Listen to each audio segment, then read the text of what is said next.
Salam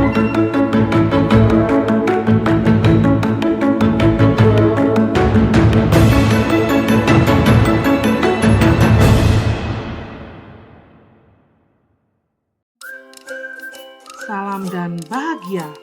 Perkenalkan, nama saya Helen Istikasari. Saya tergabung ke dalam CGP Angkatan 10 Kabupaten Blitar. Tempat saya bekerja yaitu di SMA Kristen Dian Sakti.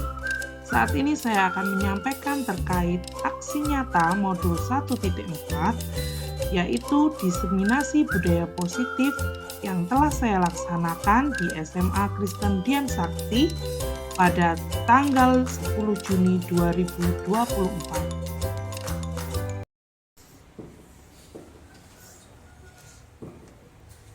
Shalom, selamat pagi.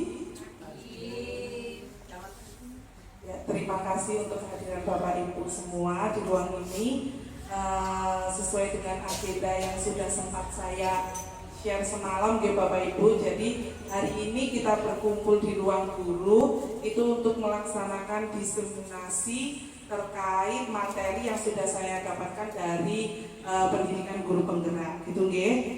Jadi di sini kita nanti sharing Bapak Ibu, bukan berarti saya di sini terus ibarat kata saya menggurui panjenengan, tidak. Jadi di sini nanti kita sharing, saling berbagi pengalaman seperti itu. Apalagi dengan materi budaya positif yang ada di depan, saya rasa Bapak Ibu sudah ibarat kata bukan sekali dua kali lagi, tetapi sudah ibarat kata sesuatu hal yang sering kali didengar kalau terkait dengan budaya positif gitu nggih. Baik, sesuai dari slide di depan itu ada diseminasi budaya positif aksi nyata modul 1.4. Nah, tolong dilanjut Mas. Ya, jadi terkait dari hari ini itu ada beberapa tujuan yang harus kita capai gitu, sama seperti halnya misal Bapak Ibu di kelas gitu kan harus menyampaikan terlebih dahulu tujuan kepada peserta didik. Nah begitu juga dengan ini ada beberapa tujuan. Yang pertama yaitu pengimbasan pemahaman modul 1.4 yaitu budaya positif. Yang kedua, meningkatkan pemahaman tentang budaya positif.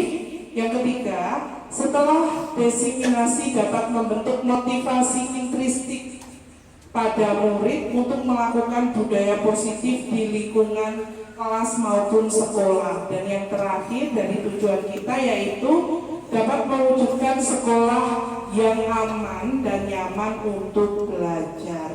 Jadi di sini mungkin kalau selama ini pergumulan kita ke murid kita yang nakalnya misalnya versi A, versi B dan juga versi C, ataupun masih banyak lagi nakalnya versinya. Mungkin dengan ini nanti saya berharap sedikit banyak, tidak pun harus sempurna, tapi sedikit banyak nanti bisa menjadi ibarat kata cerminan bagaimana. Berarti langsung kita aja ya Bapak Ibu. Ya. Jadi bagaimana kita nanti harus menghadapi murid kita seperti itu. Lanjut Mas. Nah, sebelum kita memulai lebih jauh terkait acara kita hari ini, kegiatan kita hari ini, terlebih dahulu kita biasakan untuk membuat kesepakatan. Jadi kalau sesuatu itu terang di depan, kita jalannya ke belakang kan enak gitu nggih. Jadi mungkin ini nanti juga bisa Bapak Ibu terapkan di kelas saat akan melaksanakan pembelajaran. Jadi kita buat terlebih dahulu kesepakatan. Biar apa? Nanti ibarat kata sudah berjalan, tidak ada lagi jika kejadian ini, harusnya ini, ataupun saling menyalahkan seperti itu. Jadi kita belajar untuk di dalam forum ini kita buat kesepakatan terlebih dahulu. Misalnya di sini sudah saya kasih tulisan menghargai siapapun itu. Berarti kita semua anggota di sini kita untuk berusaha menghargai. Terus misalnya menjadi pendengar yang baik, berarti kalau ada yang satu ngomong yang lain berusaha untuk mendengarkan, begitu juga sebaliknya. Nah mungkin dari kesepakatan ini, mungkin dari Bapak Ibu yang lainnya mau menambahkan, ya Pak silahkan monggo. Mau menambahkan, mungkin? Pak waktu. Oh nggih, ditambahkan? Ya, tadi kembali lagi ya, berarti ada yang menambahkan terkait kesepakatan forum diseminasi kita pagi hari ini, yaitu tepat waktu. Mungkin yang lain, berarti sudah ada 3 kesepakatan, ibarat kata aturan main kita gitu nggih. Mungkin ada yang lain, ada yang mau menambahkan? Mungkin dilarang nyenggol temennya, ya boleh, nanti kan namanya kesepakatan dari jenengan terus kita sepakati bareng-bareng kan gitu. Jadi nggak apa-apa, misal dari jenengan mau kasih saran apa gitu. Ada lagi? Atau sudah cukup terwakilkan dengan 3 ini? Ya.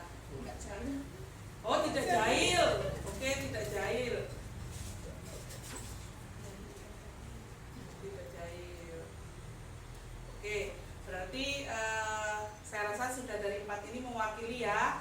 Oke, berarti dari apa yang akan kita laksanakan, kita menyepakati ada 4 hal. Dimulai dari yang pertama, menghargai siapapun itu, menjadi pendengar yang baik, tepat waktu, dan juga tidak jahil ya. Oke, next Bu. Nah, ini untuk memulai, karena mungkin di awal tadi kalau saya menyampaikan dengan kata diseminasi gitu nggih, itu kan kok ketoke koyo tegang dan sebagainya. Makanya kita coba relaksasi terlebih dahulu aja. Kita coba lihat kanan kiri kita, habis itu kita senyum. Masih ibarat duwe utang dan lain sebagainya dilalekne dhisik. Kita senyum dulu aja. Ya, oke, boleh 30 detik, 1 menit juga boleh. Senyum Bu.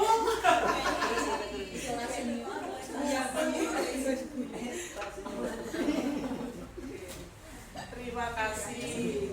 Yes, berarti suasananya enggak setegang yang tadi ya. Selanjutnya Bu. Nah, ini kita sudah mulai masuk jembatan dari materi kita. Di depan ada pertanyaan, apa pentingnya menciptakan suasana positif di lingkungan Anda? Vibe positif itu loh, kenapa kok dirasa penting? Mungkin dari Bapak Ibu sekiranya ada, oh karena ini, karena ini, monggo saya persilahkan. Kenapa kok kira-kira menciptakan suasana positif di lingkungan itu penting? Saya ini juga sarepotan Bu, nanti kalau di kelas saya kan harus meneng ini tak tunjuk, tapi lah mau tunjuk Bapak Ibu ya. Kayaknya nanti ditunjuk gitu. Monggo makan nih. Apa pentingnya menciptakan suasana positif itu untuk apa sih kira-kira, terutama untuk peserta didik kita? Fungsinya apa? Ya Bu Dwi, nggih monggo Bu Dwi. Rasa senang mungkin. Ya, rasa senang untuk mengikuti pembelajaran ya Bu ya, nggih monggo. Untuk yang lainnya? Fokus. Oke, untuk lebih fokus. Kalau kita vibe-nya positif mesti lebih fokus ya Bu ya, daripada ibarat kata tadi saling menjahili, ngomong semute gak pena ya Bu Den ya. Oke. Ya, memang pada intinya pembelajaran itu kan kita harus buat suasana yang nyaman dan juga menyenangkan, ya kan? Berarti memang harus ada hal yang dijadikan alat bantu untuk menciptakan itu. Apa? Ya itu tadi, budaya positif. Kalau kita budayanya sudah positif, suasana pun juga akan enak dan juga menyenangkan. Gitu, oke? Sepakat berarti, nggih? Next, Bu. Seorang guru yang baik harus memiliki kemampuan dalam mewujudkan budaya positif di sekolah. Nah, ini berarti kelanjutan dari hal yang sudah kita sepakati tadi. Berarti kita sebagai pendidik itu memang harus bisa untuk mewujudkan budaya positif itu. Nah, budaya positif tersebut dapat dijalankan dengan menerapkan konsep-konsep seperti yang sudah saya list di depan. Jadi gimana kita seorang pendidik itu bisa menerapkan budaya positif itu dengan cara yang pertama, disiplin positif itu. Namanya disiplin itu berarti kalau kita mengingatkan 1-2 kali, ibarat kata dibaleni sama murid kita, ya kita tetap untuk menerapkan disiplin positif itu. Terus yang kedua, motivasi perilaku manusia. Nah, nanti kita juga akan mengerti banyak ternyata motivasi perilaku dari manusia. Jadi manusia itu berperilaku itu tidak serta-merta tanpa sebabnya, tetapi ada motivasi di dalamnya. Yang ketiga, keyakinan sekolah dan juga keyakinan kelas. Nah, ini nanti yang juga akan kita belajar praktek sedikit aja bagaimana kita membuat keyakinan di kelas, bagaimana kita membuat keyakinan sekolah. Yang keempat, kebutuhan dasar manusia. Nah, ini benar-benar yang fundamental banget yang ada pada setiap diri kita, bahwasanya kita itu memiliki kebutuhan yang harus dipenuhi. Kalau nggak dipenuhi bahaya, ya. Yang kelima, posisi kontrol restitusi. Nah, ini merupakan langkah yang bagaimana kita harus terapkan di saat kita menghadapi situasi ataupun siswa yang sekiranya tidak tepat dengan keyakinan ataupun disiplin positif tadi. Selanjutnya yang keenam ada segitiga restitusi. Ini merupakan langkah juga, langkah yang kita gunakan untuk mengatasi ataupun bagaimana kita bersikap di saat sesuatu itu tidak pada semestinya, gitu ya. Jadi kita menciptakan budaya positif itu dengan 6 hal itu tadi. Next, Bu.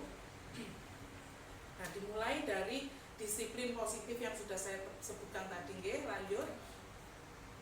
Nah, disiplin positif merupakan suatu cara penerapan disiplin yang mengajarkan anak bertanggung jawab dan menumbuhkan kesadaran diri berdasarkan nilai-nilai kebajikan. Nah, nilai-nilai kebajikan itu banyak banget ya, apalagi kalau kita yang sudah berjalan kurikulum Merdeka 2 tahun ini, kita pasti tahu nilai kebajikan yang berada di dimensi profil pelajar Pancasila. Nah, nilai-nilai kebajikan yang bersumber dari itu loh yang bisa kita terapkan, itulah yang disebut sebagai disiplin positif. Selanjutnya, Bu. Nah, ini seperti yang saya sampaikan tadi. Mungkin di sini sudah ada yang benar-benar ngelontok, hafal dimensi profil pelajar Pancasila itu apa saja? Apa Bu Dwi? Beriman dan bertakwa,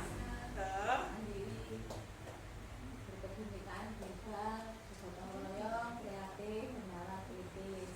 Ya, jadi ada 6 ya Bapak Ibu terkait karakter dalam profil pelajar Pancasila. Yang ini loh sebagai sumber kebajikan yang memang harus kita terapkan di dalam pembiasaan anak didik kita. Gitu ya. Jadi mulai dari yang pertama, beriman bertakwa kepada Tuhan Yang Maha Esa. Yang kedua, mandiri, berpikir global, bergotong royong, kreatif, dan juga bernalar kritis. Nah, inilah yang harus kita adopsi untuk kita terapkan ke anak didik kita. Itu ya, lanjut Bu Dwi.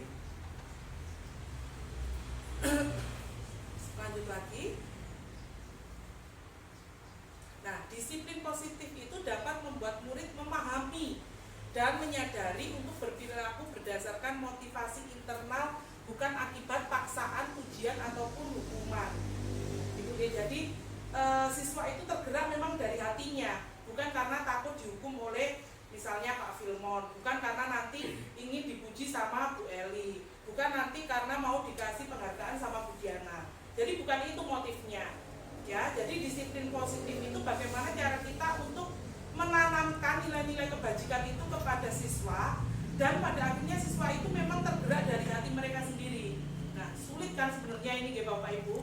Jadi coba nanti kita akan bareng-bareng menyelami bagaimana cara ibarat kata mewujudkan itu semua. Lanjut Bu. Nah, kita masuk ke dalam motivasi perilaku manusia. Seperti yang sudah saya sampaikan tadi, bahwasanya manusia itu bersikap, berperilaku itu pasti ada dasarnya, tidak serta-merta, ya pasti ada motivasinya. Ibarat kata saya setiap hari kasarane nempel yang Pak Yuda, mesti ada motivasinya bopo, ya kan? Karena tidak biasanya saya nempel-nempel ke Pak Yuda. Jadi segala sesuatu itu pasti ada motivasinya. Lanjut Bu. Nah ini 3 motivasi perilaku manusia.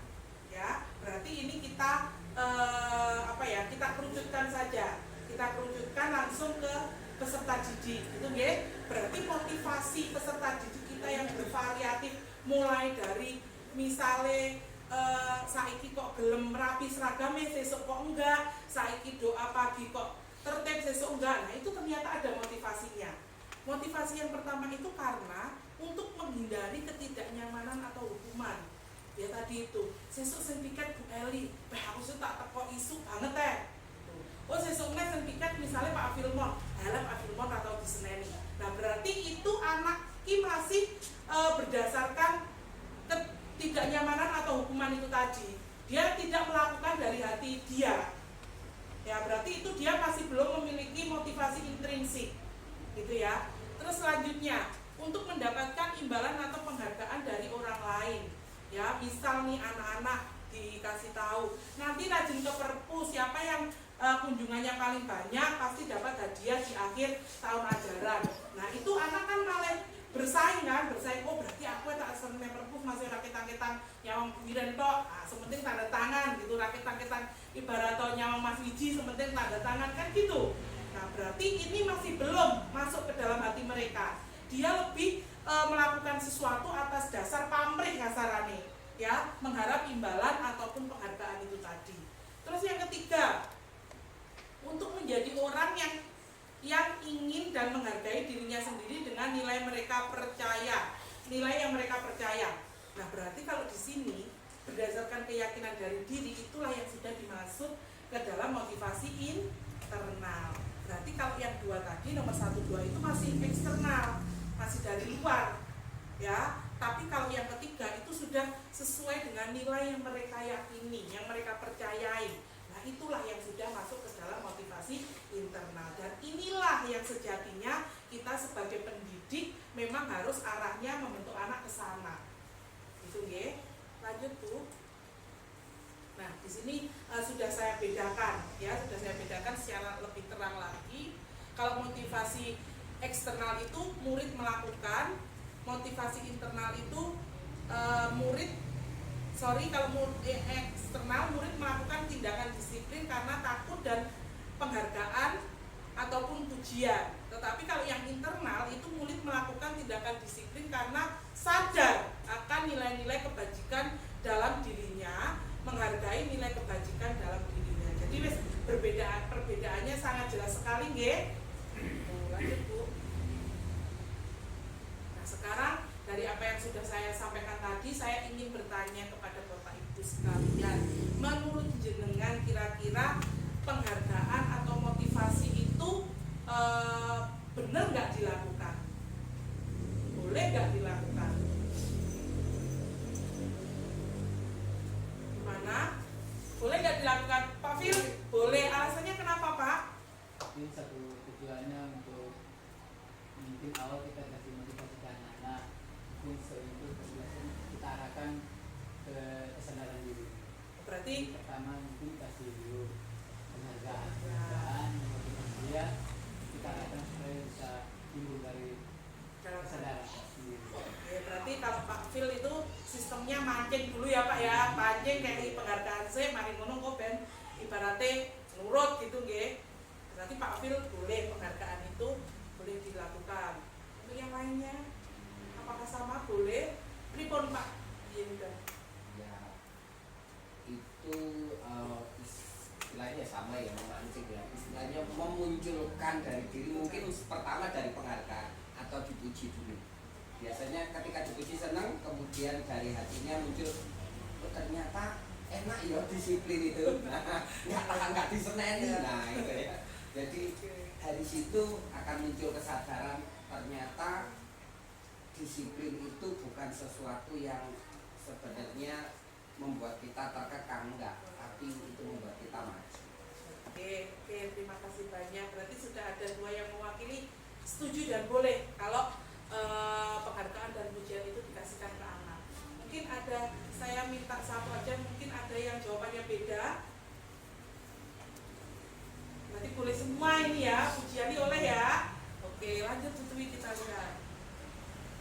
Ternyata pujian dan penghargaan itu sebenarnya untuk lebih tidak disarankan.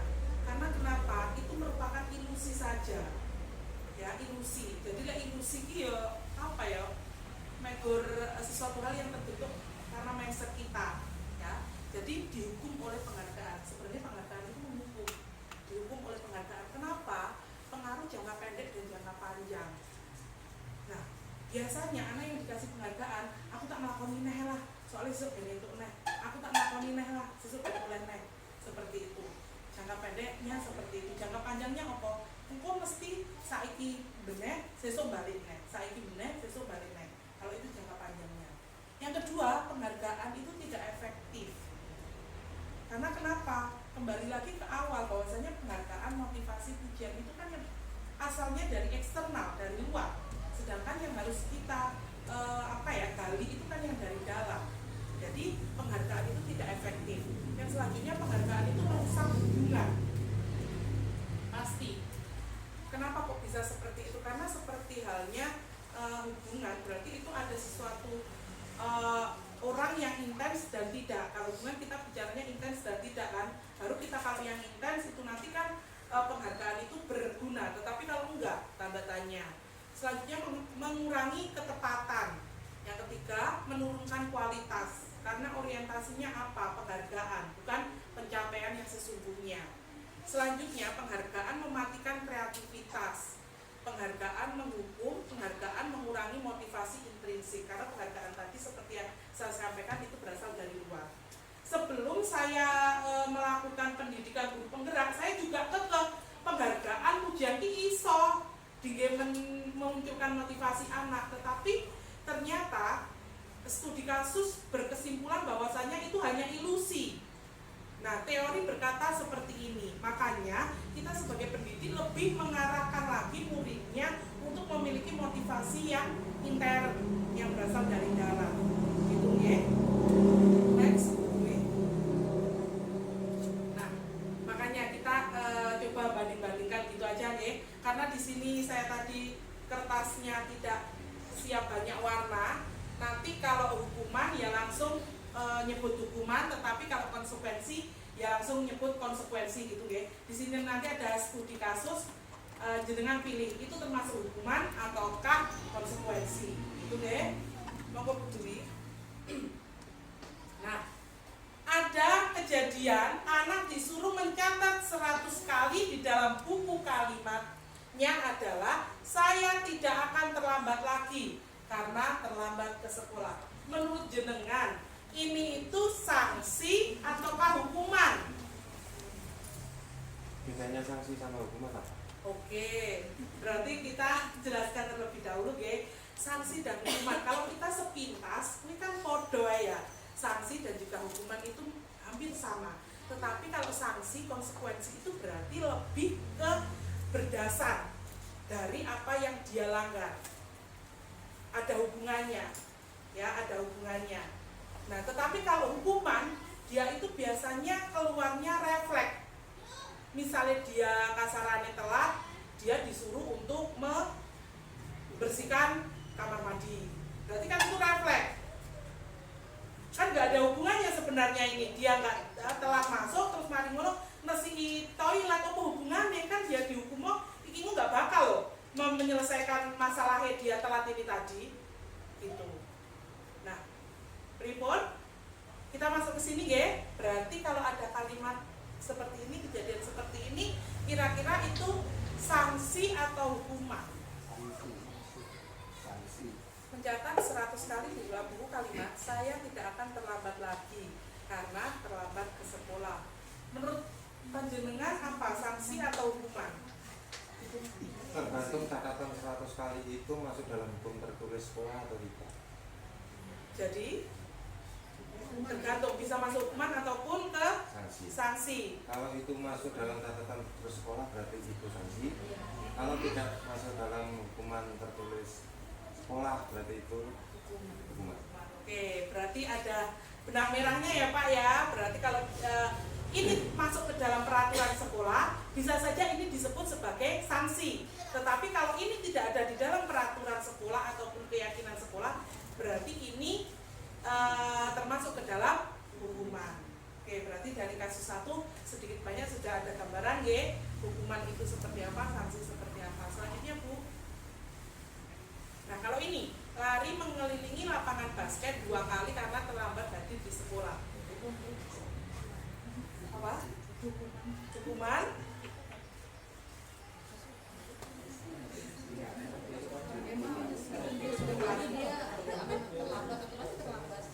Apa?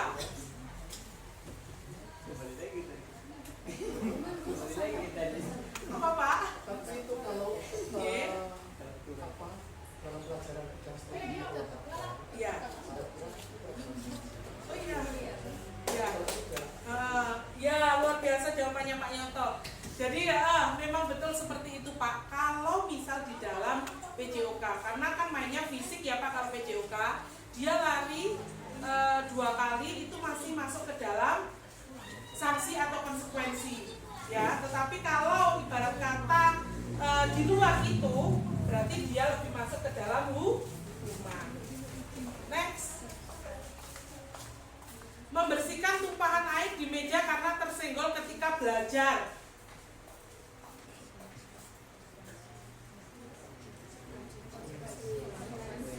Apa? Konsekuensi? Sanksi? Ya, alasannya ribut. Karena dia yang bersihkan, kalau dia yang basahin ya dia harus bertanggung jawab untuk membersihkan. Oke. Berarti ini timbul, sikap ini timbul karena dia bereaksi itu tadi ya. Dia melakukan tindakan, dia yang harus bertanggung jawab. Berarti masuk ke dalam sanksi ya. Ini kan masih ibaratnya masih apa ya, ada hubungannya. Dia menumpahkan air, tapi kan dia nggak dihukum untuk misalnya keliling lapangan, kan nggak, dia cuma dikasih konsekuensinya, berarti kamu ya harus ya gitu. Lanjut. Murid diminta untuk push up 15 kali karena tidak menggunakan masker di sekolah. Hukuman apa sanksi?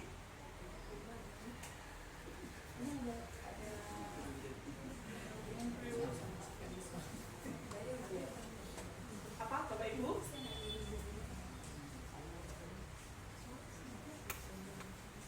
Hukuman apa sanksi? Hukuman. Alasannya pripun Pak? Ini udah. Ya itu tadi kan kalau sanksi nggak ada kalau sanksi itu ada hubungannya sama masker kan. Iya. Kalau itu kan push up nggak ada hubungannya sama masker. Oke, berarti lebih ke hukuman ya kalau ini ya, tidak ada kaitannya gitu. Lanjut. Menggantikan kertas tugas teman yang telah dicoret-coret. Sanksi ya, sanksi konsekuensinya itu. Oke, lanjut. Berjemur di lapangan basket pukul 12 siang karena mengobrol dengan teman. Hukuman ya. Oh, berarti ini kan gak ada kaitannya gitu antara apa yang dilakukan anak dengan ininya. Lanjut. Murid diminta bertelanjang kaki sepanjang hari karena tidak menggunakan sepatu warna hitam sesuai peraturan sekolah. Sanksi karena sudah sesuai peraturannya ya. Selanjutnya, kehilangan 10 menit jam istirahat untuk mengerjakan tugas karena terlambat datang dan tertinggal pelajaran selama 10 menit. Sanksi, ini jelas ada kaitannya. Lanjut. Duduk di bangku di pinggir lapangan pada jam istirahat tidak diizinkan bermain oleh guru piket karena mencederai teman saat bermain di lapangan.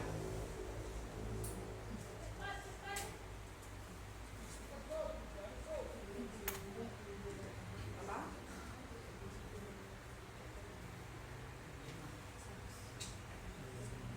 Jadi disuruh duduk di pinggir lapangan dan juga tidak diizinkan bermain. Nah, hukuman karena tidak ada hubungannya ya. Nah, berarti saya rasa dari contoh-contoh studi kasus ini tadi panjenengan sudah bisa untuk membedakan mana yang termasuk hukuman dan mana yang termasuk sanksi. Dan sekali lagi Bapak Ibu bahwasanya hukuman ini pada dasarnya itu tidak boleh untuk diberikan kepada anak.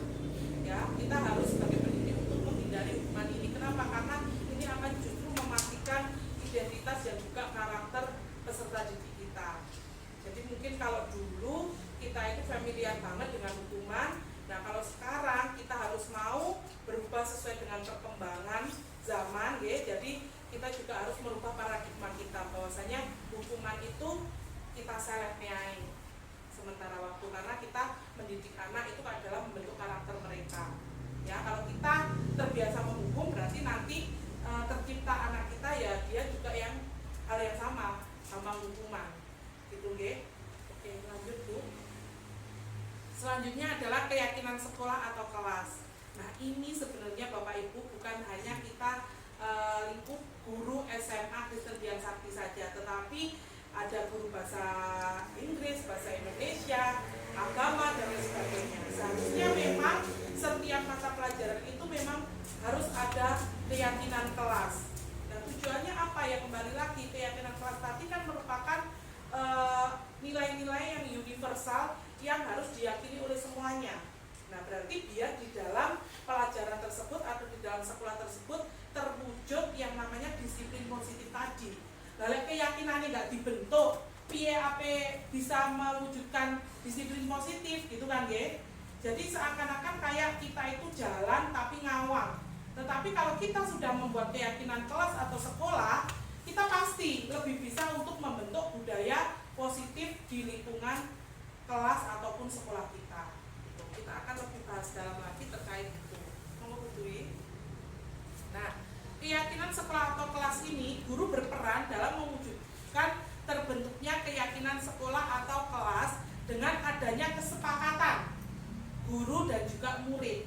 Nah, mungkin saya rasa ada yang Bapak Ibu guru itu sudah melaksanakan, cuma kadang nggak terdokumentasikan gitu nggih. Berarti cuma biasanya di awal tahun ajaran baru, pelajaran ini kita nggak boleh ini dan ini, tetapi kan hanya dalam bentuk lisan kan selama ini. Nah, harusnya itu memang kesepakatan yang sudah disepakati bersama itu ya harus didokumentasikan. Ya, didokumentasikan. Anak itu kan pelajarannya banyak, mungkin nanti keyakinan kelas pelajaran geografi, keyakinan kelas pelajaran bahasa Inggris dan seterusnya. Jadi anak pun kalau ibarat kata sekali dua kali keluar dari track, dia bakal tahu, oh itu loh keyakinan kelas kita itu sebenarnya seperti itu. Lanjut Bu.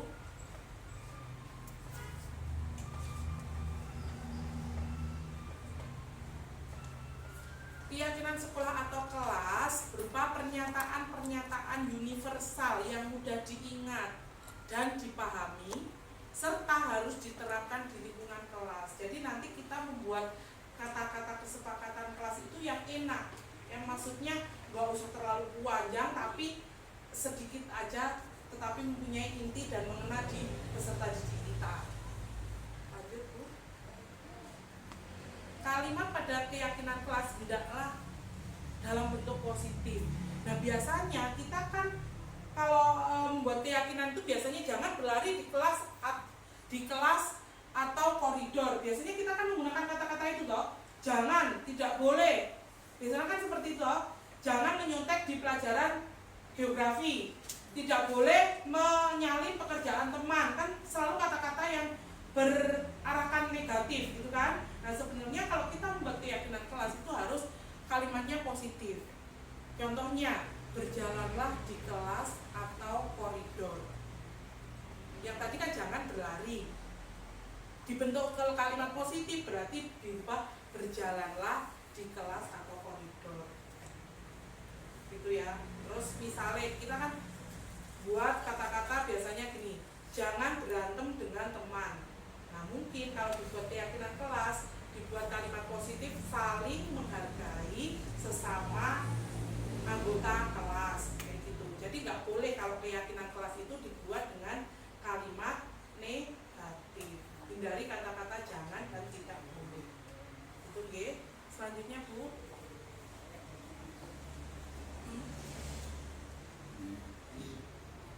Sebaiknya keyakinan sekolah atau kelas tidak terlalu banyak, bisa berkisar antara 3-7 keyakinan. Bila mana terlalu banyak, maka warga kelas akan sulit mengingat dan akibatnya sulit juga untuk dijalankan.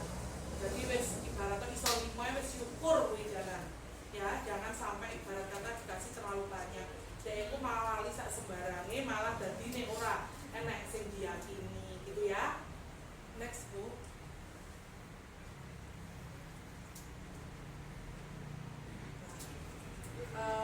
Di sini tadi sudah sempat saya bagikan kertas kecil seperti itu. Nanti kita coba satu Bapak Ibu itu satu keyakinan aja. Jadi saya minta untuk membuat satu keyakinan saja, bisa dituliskan di kertas apa namanya ini, kertas itu ini, sticky note ini ya.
Sudah.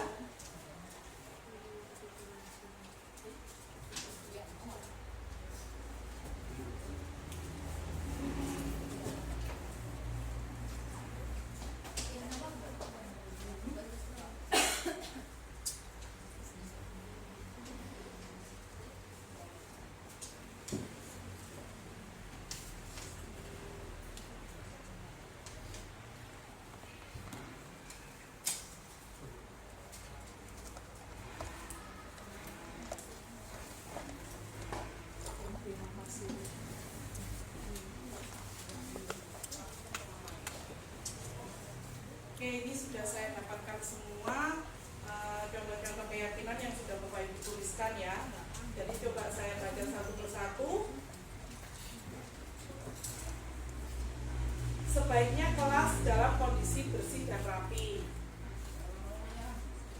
Jika ingin makan, sebaiknya waktu jam istirahat. Saling menghargai.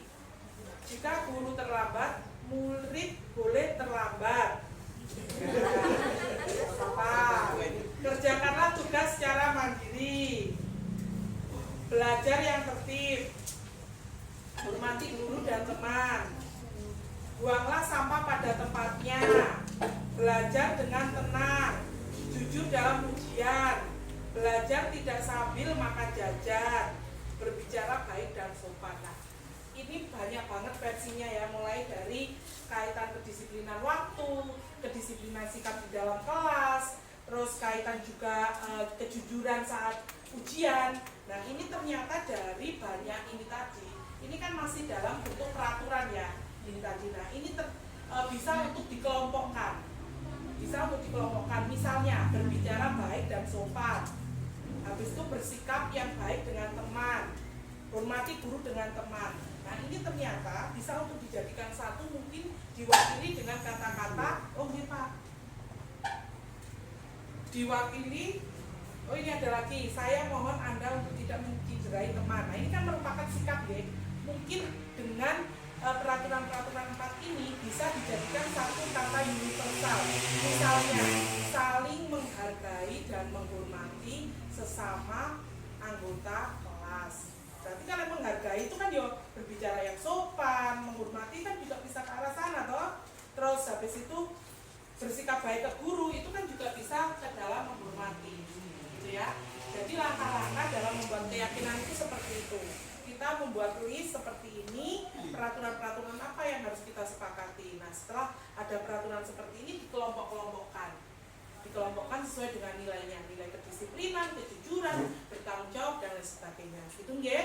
Mungkin itu sedikit pengalaman yang nanti bisa Bapak Ibu gunakan juga di kelas saat membuat keyakinan sesuai dengan mata pelajaran Bapak Ibu yang jenengan ampuh. Itu nggih. Sekarang kita lanjutkan ke Bu. Kebutuhan dasar manusia. Lanjut lagi Bu. Nah, ini ada pernyataan ketika seorang murid melakukan suatu perbuatan yang bertentangan dengan nilai-nilai dan kebajikan atau melanggar, sebenarnya hal itu dikarenakan mereka gagal dalam memenuhi kebutuhan dasar mereka. Jadi Bapak Ibu, enek murid kita itu makan di kelas, klambi nggak dilebok nih, keturun sampai jungkel di kelas, itu sebenarnya itu ada sesuatu hal kebutuhan yang tidak terpenuhi di dia. Nah, kita sebagai pendidik kita harus memahami itu. Ya, jadi rasa umumnya anak murid kita turu sampai ke jungkel-jungkel, jangan justru malah dihukum atau dimarahi. Berarti kita harus melakukan pendekatan. Ya memang ini meskipun susah ya Bapak Ibu, saya pun belum ibarat kata 100% untuk melaksanakan, tetapi ini kita di sini gunanya sharing seperti ini. Ya, jadi kalau ada kasus seperti itu jangan keburu ngejudge anak. Berarti anak bersikap nakal ya, itu ada hal kebutuhan dasar yang tidak mereka dapatkan sebenarnya. Terus kebutuhan dasar itu apa aja? Next. Nah, kebutuhan dasar itu adalah bertahan hidup. Kita semua sebagai manusia itu pasti kebutuhan dasarnya bertahan hidup. Kasih sayang dan rasa diterima. Jadi yang memang benar kita itu butuh namanya perhatian, kasih sayang itu memang butuh. Terus penguasaan, kebebasan dan juga kesenangan. Nek anake awake dhewe ibarat unik dolanan ki yo diseneni karena memang itu kebutuhannya dia. Dia tuh sebenarnya pengen bermain. Sing kita sebagai orang yang sudah dewasa kita kan coba deh dia di HP ini panjenengan. Itu mesti enek game mesti enek ngadani. Meskipun yang lain nggak ada ya, tapi kadang ada kan game. Lain halnya itu sosmed itu kan buat kita berselancar ya bermain juga kan di dalam dunia maya. Pasti karena kebutuhan dasar kita itu ada di sana kayak kesenangan gitu ya. Terus misalnya anak-anak makme kancane bekale ke Ciko lah. Ciko kan pernah ya makanannya temannya itu diambil dimakan. Ya memang dia itu sebenarnya pengennya bertahan hidup, dia nggak mau perutnya lapar gitu. Ya makanya kita nggak bisa untuk menjustifikasi anak seperti itu. Terus misalnya anak sing SMP itu kan blongor pak, warnanya sampai hitam itu. Nah mungkin dia itu memang butuh perhatian, kasih sayang gitu. Jadi ya semuanya itu tidak serta merta. Memang harus ada kebutuhan dasar mereka yang kita sebagai guru harus memenuhinya, gitu ya. Meskipun nanti di luar ada keluarganya juga yang harus berkewajiban memenuhi, gitu ya. Lanjut. Nah ini kita coba berlatih aja ya. Nanti saya bacakan. Jenengan sampaikan ini masuk ke dalam kebutuhan dasar apa? Apakah bertahan hidup, penguasaan, kasih sayang ataupun kebebasan seperti yang saya sampaikan tadi. Next book. Nah di sini Bimo seorang anak TKB selalu berlari keluar kelas menuju jalan raya di depan sekolahnya yang ramai dengan kendaraan. Tingkahnya membuat guru Bu Ani bingung dan seringkali lari mengejarnya. Ada beberapa kemungkinan jawaban dari Bimo. Ini Bimo jawab gini setelah dikejar Bu Ani. Ibu kejar aku karena ibu sayang aku. Nah kira-kira kebutuhan dasar Bimo apa Bu iki sing pengen dicukupi dari Bu Ani? Kasih sayang. Kasih sayang, dia itu sebenarnya pengen diperhatikan. Cuma dia nggak ngomong, melayu-melayu aja, pelayon naik. Gitu ya. Selanjutnya kejadiannya tetap itu tadi, tapi sekarang Bimo jawabannya berbeda. Jawabannya Bimo, aku senang main kejar-kejaran dengan ibu guru. Seru katanya. Berarti apa? Kesenangan. Nah, tapi kan kalau kita saat ini Pak nggih ngapunten Bapak Ibu, kalau anak kita ibaratnya ngene iki, ya apa kamu kate anu pelayanan ngono lho. Aku pengen anak sampean puber. Aku seneng ber-beran. Kita kan pegel to Bu ya. Kita emosi, wah kurang ajar loh iki malah bener diprank. Kan gitu lah, sebenarnya nggak boleh. Kita itu harus tahu bahwasanya memang anak itu ada kebutuhan dasar kesenangan yang harus mereka penuhi meskipun salah. Sesuatu melayu-layu loh Bu pengen tak perhatikan. Berusaha pelayan yang lapangan. Jangan ya. Terus lanjut. Selanjutnya kata-katanya kejadiannya sama, tetapi saat ini Bimo jawabnya, aku hebat kan bisa bikin ibu guru kejar aku. Akhirnya rata-rata perlente si Bimo. Aku hebat kan bisa bikin ibu guru kejar aku. Kira-kira apa? Ya, penguasaan. Jadi kalau penguasaan ini memang butuh pengakuan dari orang lain, gitu ya. Butuh untuk diakui oleh orang lain. Next. Jawabannya Bimo, aku bosan belajar mewarnai terus di dalam kelas. Kira-kira apa? Bosan. Kebebasan. Jadi biasanya lek gurune ngomong, lek muridnya apa tuh jame buelin kan yang bolos gitu. Aku males Bu, anu seperti itu aja, ngajar seperti itu. Nah, mungkin dia pengen kebebasan, pengen belajar di luar ODL atau gimana, gitu nggih. Lanjut. Ini kasusnya beda nggih. Dinda seorang anak kelas 3 SD begitu tiba di rumah sepulang dari sekolah menangis dan mengadu pada ibunya bahwa dia benci pada Ibu Rani gurunya. Dia gondok kami gurunya. Habis itu dia jawab, ibu guru bilang, aku tidak boleh bersenandung sewaktu mengerjakan tugas. Katanya kelas harus tenang, tidak ada suara, kan nggak seru jadinya. Kebutuhan dasar apa itu Bapak Ibu? Kesenangan. Oke, berarti wes sudah bisa untuk membedakan ya. Jadi nanti setelah ini saya harap kalau misalnya Agung kasarane kok ketokan bolos di kantin, mungkin dia pengen memenuhi kebutuhan dasar, ingin bertahan hidup, gitu aja. Kita coba untuk positive thinking setelah ini. Ya, terus mari ngono mungkin siapa namanya itu?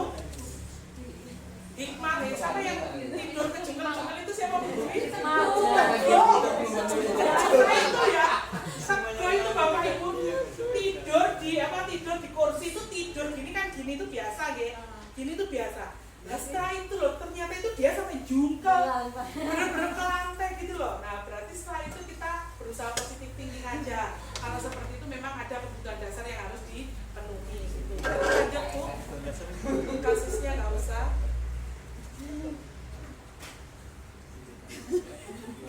Nah, langsung. Kasusnya sudah, saya rasa sudah ini Bu, jadi langsung aja ke bawah. Ya ini kasus. Nah, kita tadi kan sudah menghadapi anak yang seperti itu ya. Nah terus langkah kita gimana? Apakah kita harus marah, harus pegel, harus gimana? Nah ternyata kita harus menggunakan yang namanya langkah posisi kontrol restitusi. Jadi hukuman, sanksi kayak itu tadi kita coba untuk tinggalkan. Sekarang kita bergeser ke penerapan restitusi. Jadi lek enek muridnya yang berulah, kita jangan kasih hukuman lagi, kita jangan kasih konsekuensi, tetapi kita harus menerapkan yang namanya restitusi. Jadi restitusi ini intinya menghukum anak, tanda kutip yang positif, sehingga mengembalikan identitas dan juga karakternya mereka. Gitu ya. Lanjut Bu. Nah, posisi kontrol restitusi itu ada 5 Bapak Ibu. Biasanya ya, yang pertama sebagai penghukum. Misalnya ditanya, Hikmahnya kok kamu telat? Kamu kesiangan jam 7 Bu. Nah berarti seperti itu kamu telat berapa menit? 20 menit Bu. Lek wis telat terus kudu piye? Nyapo. Nah itu adalah sebagai pemantau. Oke. Nah selanjutnya yang terakhir, inilah yang harus kita terapkan di diri kita masing-masing sebagai pendidik. Kita harus menerapkan sebagai manajer. Ya, jadi kalau Hikmah telat ini tadi ya misalnya ya, Hikmah kenapa kamu telat? Iya Bu, karena saya bangun kesiangan. Nah, saya bangun kesiangan, terus iki piye? Sekarang kan sudah jam 7.20. Iya Bu, saya janji nggak mau kesiangan lagi. Terus saya nggak mau kesiangan, caranya kudu piye? Ya berarti saya harus menyetel alarm lah Bu. Nah, terus saya menyetel alarm. Nah, seandainya kamu nggak kebangun, siapa sih harus bertanggung jawab membangunkan kamu? Nah, berarti di sini itu anak harus dibuat untuk menyadari kesalahannya. Setelah menyadari, mereka disuruh untuk membuat solusinya. Jadi diarahkan ke sana. Gitu ya. Jadi posisi manajer ini yang harusnya kita terapkan dalam diri kita sebagai pendidik. Ya. Saya rasa selama ini kita pun variatif banget ya Bapak Ibu. Enak sing guru ki dan sohi banget kami muridnya. Ya kan? Enak. Terus enak juga sing ibaratnya oh, jangan ngono, hukum juga ada. Tetapi setelah ini kita saling berbagi, saling sharing, kita berusaha sama-sama kita belajar ya. Kita coba untuk mengarah ke restitusi guru sebagai manajer. Gitu ya. Coba ada satu kasus ini nanti tolong dianalisis ini masuk ke yang mana. Bayu, kamu ini bagaimana ya? Kamu sudah berjanji dengan ibu tidak akan terlambat lagi. Kamu kenapa ya senang sekali mengecewakan ibu? Ibu benar-benar kecewa sekali. Berarti ini posisinya sebagai apa? Apa? Ibu benar-benar kecewa banget loh sama kamu. Ya, membuat rasa bersalah. Terus satu lagi yang paling bawah aja Bu. Nah, kalau yang ini, kamu terlambat 15 menit. Apakah kamu sudah mengerti konsekuensi yang harus dilakukan bila kamu terlambat? Berarti ini sebagai apa? dia menanyakan konsekuensi solusinya. Berarti Memantau. Pemantau. sebagai Memantau. pemantau ya, dia sudah ngomong 15 menit kamu. Jadi saya rasa sudah bisa untuk membedakan ya Bapak Ibu, kedepannya kita harus menggunakan restitusi yang sebagai manajer. Iya ya. Oh ini tadi. Nah ini yang terakhir ya, yang tadi kan posisi kontrol ya. Kalau sekarang itu tahapannya kita merestitusi itu seperti apa? Nah kita menggunakan segitiga restitusi. Nah, segitiga restitusi itu dimulai dari yang pertama, menstabilkan identitas. Misalnya dengan kejadian si Hikmal tadi, nah Hikmal datang terlambat. Terus jangan Hikmal, ini aja. Anak kelas 11 misalnya Elin sama Trivena tukaran gitu. Tukaran sampai dia olok-olokan. Nah, setelah itu misalnya Trivena saya panggil, saya nggak harus langsung menyalahkan Trivena. Berarti langkah pertama yang saya harus lakukan adalah menstabilkan identitasnya Trivena dulu. Trivena, kamu kenapa? Iya Bu, saya ini pegel. Tadi itu Elin ngata-ngatain saya. Wes, akhirnya saya tak ngatain balik si Elin di depan umum. Nah, yang harus kita lakukan pertama itu menstabilkan identitas. Iya nak, ibu pun juga akan marah kalau seandainya dikatain kayak opennya di depan umum. Nah, berarti itu menstabilkan. Tidak langsung menyalahkan. Ibu ya pegel seandainya diloknya di depan umum, ya banyak yang melihat, itu ibu ya pegel. Terus setelah itu kamu melakukan apa? Nah ditakoni, ya Bu, aku akhirnya malah Elin loh, tak tuwok nih kabeh Elin di depan ini, di depan kelas. Nah berarti kan dari tindakannya itu tadi kita harus memvalidasi tindakan yang salah. Loh kalau seperti itu apa sudah benar? Ya sebenarnya belum. Nah belum berarti benernya piye? Ya sebenarnya kita nggak harus untuk mengolok-olok Elin, kita harus bisa membicarakan. Itu berarti ke validasi tindakan salah. Terus menanyakan, berarti kamu harusnya gimana? Itu tadi berarti menanyakan keyakinan. Gitu nggih. Jadi kurang lebih seperti itu di saat kita untuk menghandle anak-anak yang mungkin bermasalah. Selanjutnya Bu, langsung ke contohnya saja.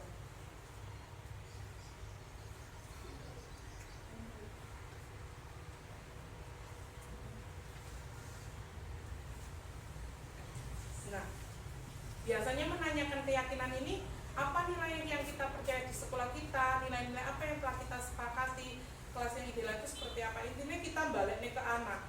Setelah kamu melakukan itu loh, keyakinan apa yang kamu langgar dan harusnya kamu piye.